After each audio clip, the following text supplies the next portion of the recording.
Pak Lo, gimana sih Pak caranya menemukan wonderful company Mercy harga bajai versi Pak Lo Keng Hong? Apa yang Bapak lihat? Kalau saya biasanya pakai metode yang sederhana saja, very simple ya. Nggak pakai hitungan EV EBITDA, nggak pakai berhitung pakai discounted cash flow, ya sederhana aja pakai price earning ratio, pakai price to book, very simple. Cukup pendidikannya tamatan SD saja, ya cukup. Karena hanya diperlukan tambah, bagi, kurang, kali, dan prosentase. Ya, very simple. Tapi yang simple ini sebetulnya sempurna. Ya. Simple is perfect. Mengapa orang pakai metode yang sulit-sulit? Karena kalau nggak pakai yang sulit, dia nggak dibayar mahal nanti. Ya, jadi pakai bayar mahal. Yang simple aja kata Pak Lo. Yang simple justru yang sempurna. Kenapa orang pakai metode yang sulit-sulit? Karena kalau nggak pakai yang sulit dia nggak bisa dibayar mahal. Oh, gitu. Tapi kenapa Pak? Bapak kan udah sering cerita nih, oh ini metodenya simple tapi nggak semua orang tuh bisa sukses mengikuti jejak Bapak. Apa nih yang kita semua kurang nih, nggak seperti Pak Lo nih Pak? Ya. Selain uang ya Pak ya? Hah? Ya. Kan setelah kita membeli saham yang price earning ratio-nya rendah, price to book-nya rendah, wonderful company, Mercy yang dijual harga bajai, tentu it takes time, perlu waktu untuk menunggu supaya si bajai ini dia kembali menjadi Mercy, kan bisa cuan kita. Untuk kembali ke Mercy itu tentu it takes time, perlu waktu, perlu kesabaran untuk menunggu ya. Banyak orang gak sabar mau cepet-cepet, mau instant ya. Memang sabar itu ilmu tingkat tinggi, sabar itu. Belajarnya setiap hari ya. Ujiannya sering mendadak. Tapi investor saham yang lulus dia akan memperoleh cuan yang besar. Ya. Sabar itu juga sangat penting dalam kehidupan kita sehari-hari. Ya. Orang yang bisa sabar menahan amarah, dia akan terhindar dari banyaknya penyesalan. Jadi perlu waktu untuk menunggu, perlu kesabaran untuk menunggu. Ya. Kesabaran ini nih ilmu mahal nih Pak. Makanya banyak yang bertanya Pak. Nitip juga ke saya, tanyakan dong ke Pak Lo. Gimana caranya supaya sabar dan berani hold saham sampai harganya balik lagi ke Mercy Pak? Iya. Bagaimana sabar? Oh iya, kita kan sudah tahu kalau kita sabar menunggu, tentu yang bajai ini pelan-pelan akan naik kembali sesuai dengan nilai dari perusahaan itu ya. Itu perlu waktu. Kenapa kita berani? Berani karena perusahaannya bagus, valuasinya murah, PI-nya rendah, price to book-nya rendah.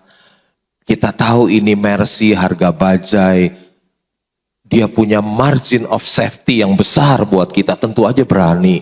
Siapa sih yang takut beli Mercy harga bajai? Kan nggak ada yang takut, kecuali kenapa kita takut pegang jangka panjang? Karena yang kita beli bajai yang dijual di harga Mercy. Ya. Kebalik ya, jadi takut.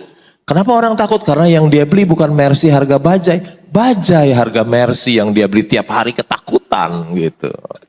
Margin of safety itu ya penting sekali. Tadi pada saat kita belajar sabar, ujiannya mulai berdatangan nih ya Pak Budi. Era suku bunga tinggi, inflasi tinggi, kemudian mulai ada tadi persoalan likuiditas di sejumlah industri perbankan di berbagai negara. Nah, kalau untuk Indonesia sendiri kondisi global makro yang seperti ini tuh akan berdampak ke kinerja emiten-emiten di tanah air nggak Pak Budi? Kalau dampak sih pasti ada ya. Jadi sebagai contoh misalnya perbankan ya, itu pasti secara otomatis suku bunga akan meningkat gitu kan. Nah sebenarnya yang perlu diperhatikan adalah nanti hindari mungkin ya emiten-emiten yang memiliki hutang tinggi. Karena sumber masalahnya itu berasal dari hutang yang tinggi. Ya. Di saat suku bunga meningkat dan mereka variability adjust, itu akan sangat berdampak terhadap emiten tersebut. Itu yang pertama. Yang kedua, perhatikan juga nanti depresiasi. Jadi kalau misalnya ada yield ya, yield let's say US dan Indonesia, spreadnya menyempit, itu berpotensi terjadi depresiasi. Nah, perhatikan bagi emiten yang memiliki komponen cost-nya import, itu akan sangat berbahaya. Namun kebalikannya, kalau misalnya emiten ini banyak sekali porsi ekspornya, maka akan sangat menguntungkan. Jadi setiap fenomena suku bunga itu akan berdampak berbeda-beda terhadap setiap emiten. Oke, menarik sekali. Jadi kita di iklim suku bunga tinggi seperti sekarang, hindari emiten yang punya tingkat hutang tinggi dan juga cari yang export oriented. Jadi cost importednya itu sedikit lah ya Pak ya, tidak terlalu bergantung dengan bahan baku ataupun juga komponen impor. Pak Lo, apakah soal faktor hutang ini juga menjadi pertimbangan Pak Lo dalam memilih emiten Pak? Apalagi Pak yang diperhatikan dari sisi bisnisnya emiten ini Pak, selain valuasi yang murah dan tadi wonderful? Tentu saja hutang juga jadi salah satu pertimbangan. Kalau satu perusahaan punya hutang besar, tentu dia bukan wonderful company. Wonderful company adalah perusahaan yang bisa menghasilkan laba yang besar, akhirnya hutang itu lunas. Ya, jadi biasanya wonderful company itu adalah company yang cash rich loan free, yang uang kasnya banyak, utangnya tidak ada. Ya, itu namanya wonderful company. Itu ya Pak ya, jadi kalau utangnya tinggi memang masuk kriteria wonderful company aja enggak gitu ya Pak Lo?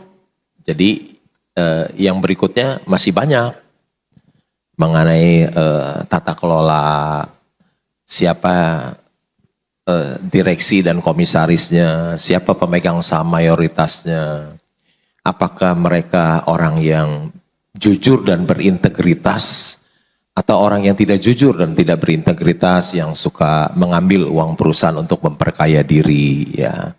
Bisnisnya yang bagus, tentu perusahaan yang bisnisnya jelek ya utang banyak dan cuannya juga kecil.